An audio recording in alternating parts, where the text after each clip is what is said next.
Hey, what's up, everybody? Welcome back to my channel. My name is Paul, the Canadian Snowman, here once again with some more geography now. We're on to the Dominican Republic.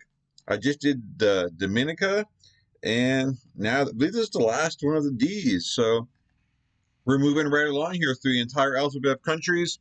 Uh, so yeah, the Dominican Republic. Obviously, I recognize the name, and I'm trying to don't really remember much else because I don't know if what I think I know is this country or not. So I kind of don't want to, get myself in trouble here. But anyways, just check things out here. Before we do, please hit that like and subscribe, guys. Please and thank you. Appreciate it. But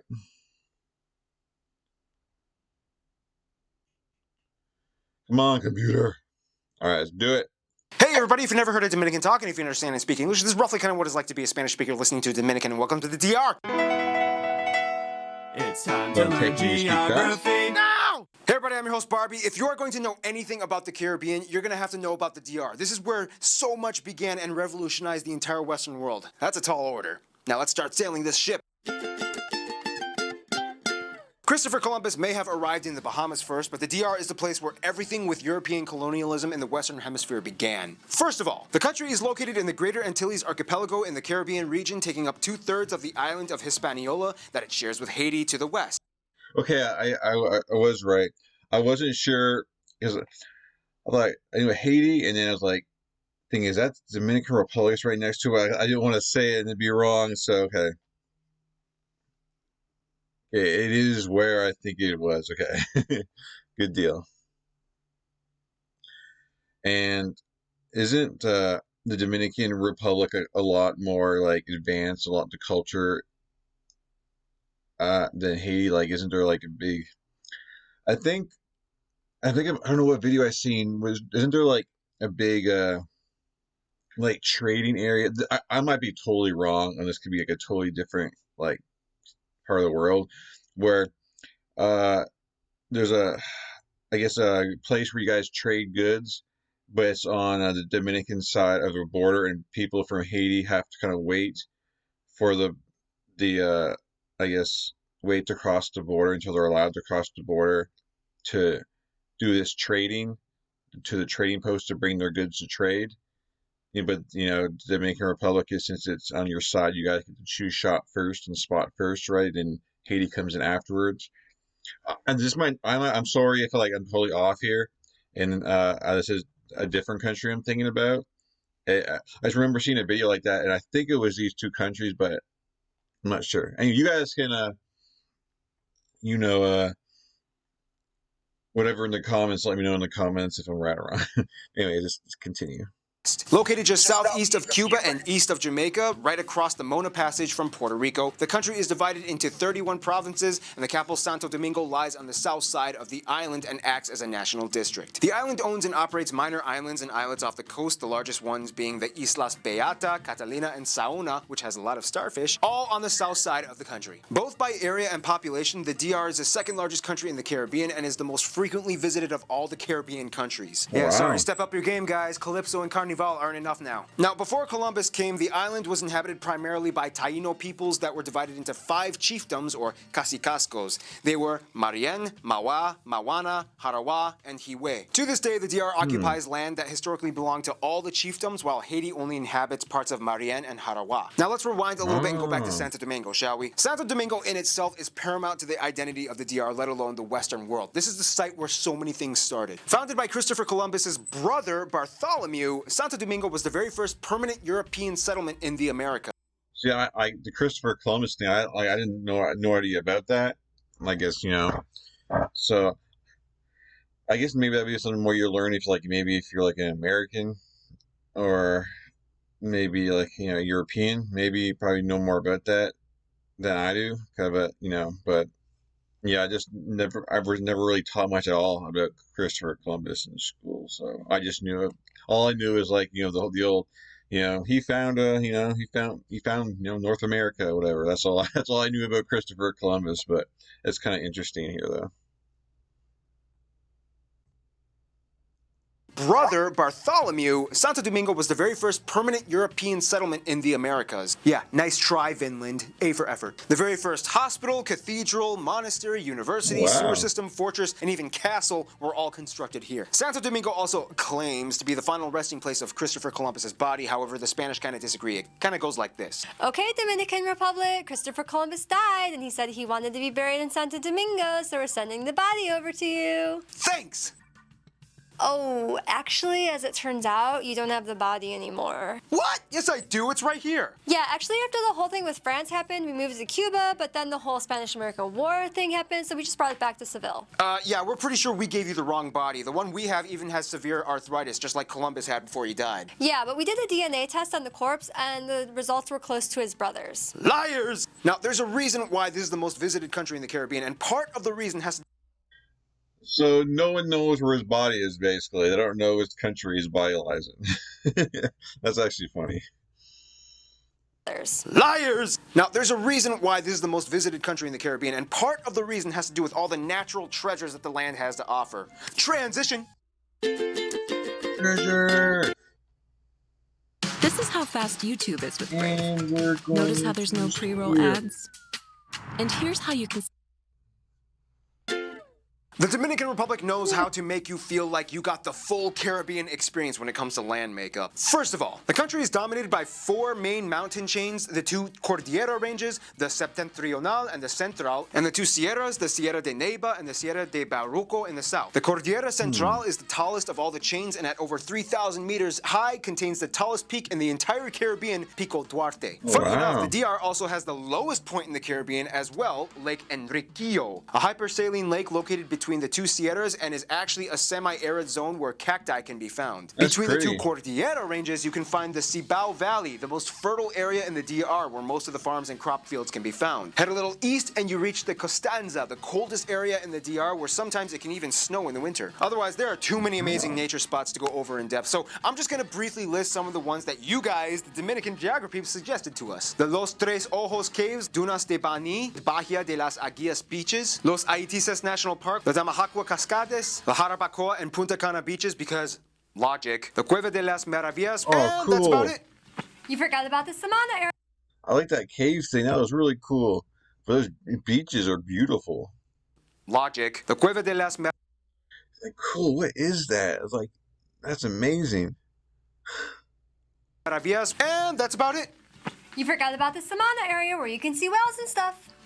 Oh yeah, in the Samana area where you can find whales and stuff. Food is easily grown here, as 80% of the land is suitable for agriculture, which alone employs about 70% of the workforce. However, exports are higher in textiles and plastic goods. Manufacturing and mining has actually taken a huge boost in the past few decades. In general, the DR may be bustling and hustling, but they still generally keep things green. I mean, if you look at the border with Haiti, you can see the stark contrast in who maintains their side better. Wow. DR, you guys have come so far. Let's talk more about who you are.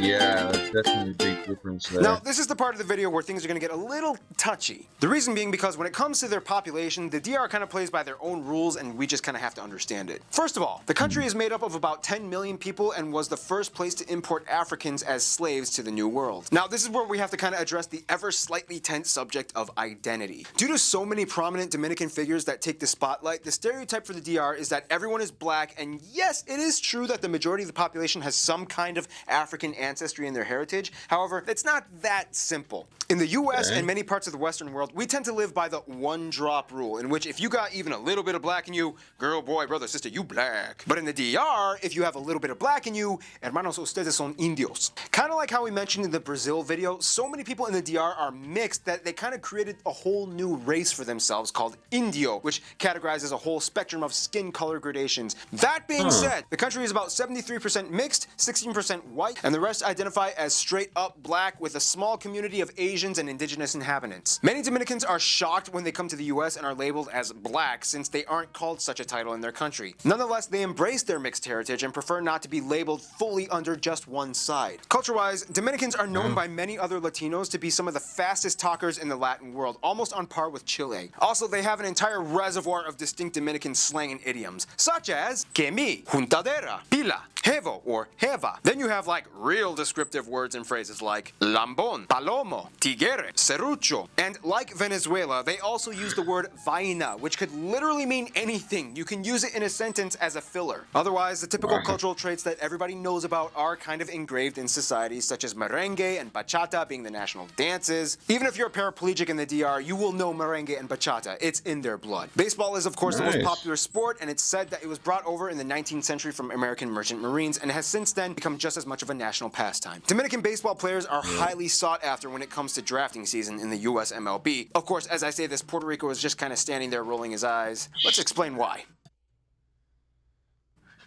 Tonight, I'll be eating a calzone from Dobos in Aurora. Rock on. I was going to say the whole race thing, that's definitely interesting. Tonight, I'll be eating And speaking fast, I was like, well, those words were going by way too fast for me. I'm sorry. lobster thermidor. But let's get through this commercial. Really? Yeah, and monkeys might fly out of my butt. Make it 2 calzones. Dun, dun, and we're not going to mention that.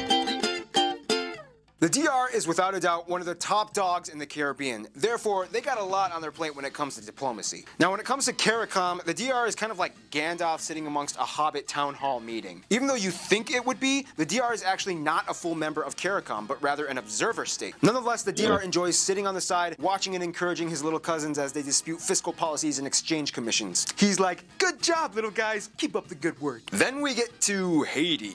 Basically, in the quickest way I can put this, after gaining independence from Spain, the DR wanted to join Gran Colombia, but then Haiti was like, nope, and then took over the whole island. Things got really messed up for 22 years, and then the DR fought back. Then Trujillo came along, and yeah.